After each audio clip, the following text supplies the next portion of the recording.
3 डिसेंबर दिव्यांग दिन मी रोहा तालुका रायगड जिल्हा परिषद धाटाव इथे प्राथमिक शिक्षिका म्हणून कार्यरत आहे आणि मला कविता लिहिण्याचा छंद आहे। तर आज दिव्यांग दिनाच्या निमित्ताने कैफियत दिव्यांगांची ही माझी कविता आपणा सर्व पालक वर्गांसाठी आणि विद्यार्थ्यांसाठी सादर करत आहे। सर्व पालक वर्गांना आणि सर्व दिव्यांग विद्यार्थीनींना माझा मनपूर्वक नमस्कार। कवितेचे शीर्षक आहे कैफियत दिव्यांगांची। कैफियत दिव्यांगांची।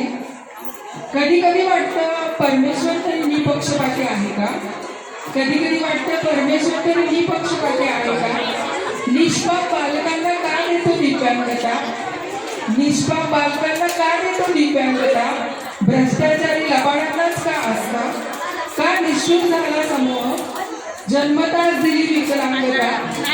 खरंच कधी कधी वाटतं परमेश्वर तरी निपक्षपाती आहे का? जग पाहण्यासाठी दिला सोळसपणा। मी परमेश्वराला प्रश्न विचारते, कारण आता इथे दिव्यांग विद्यार्थी उपस्थित आहेत, त्यांचे पालक, त्या सर्वांचे शिक्षक खूप माया लावतात त्या मुलांना, खूप प्रेम देतात, झगडतात परिस्थितीशी।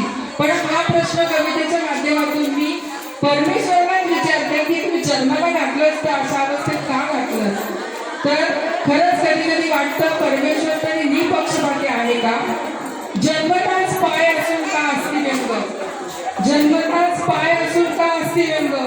माता पित्याच्या संतती सौख्याचा का स्वप्न भंग?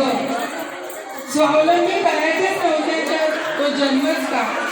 स्वावलंबी करायचेच नव्हते तर तो जन्मच का?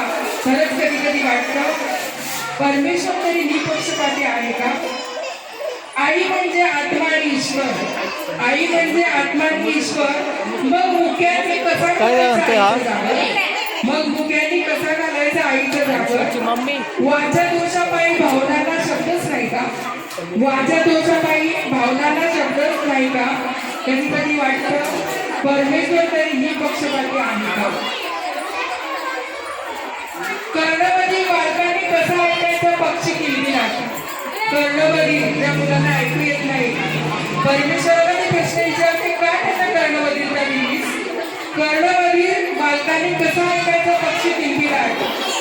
सुमधुर कोकिळेचा गुळगुळ थाट, आई बाबांच्या प्रेमळ हाकेचा नाद त्यांनी ऐकायचंच नाही का? आई बाबांच्या प्रेमळ हाकेचा नाद त्यांनी ऐकायचंच नाही का? कधी कधी वाटतं परमेश्वर तरी निपक्षपाती आहे का? किती हास्य काढावे दिव्यांगांच्या माऊलीने।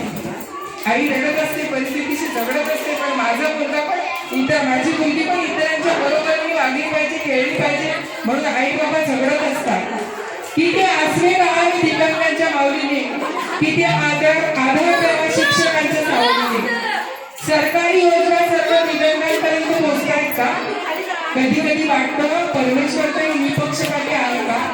हे परमेश्वरा, त्या बालकाला घातले तर सुदृढ परिपूर्ण का नाही घातले? दिव्यांगांच्या समस्यांचे खरंच निवारण होईल का? खरंच कधी कधी वाटतं परमेश्वर तरी निपक्षपाती आहे का? आज दिव्यांग दिनाच्या निमित्ताने मी परमेश्वराला विनंती करेन की या सगळ्या दिव्यांग विद्यार्थींना सगळ्या इतर मुलांप्रमाणे खेळण्याचं सामर्थ्य पुरव, आई वडिलांची माया मिळू दे, शिक्षकांची माया मिळू दे आणि ह्या मुलांचं उज्ज्वल भविष्य मिळू दे, हे मी ईश्वरचरणी प्रार्थना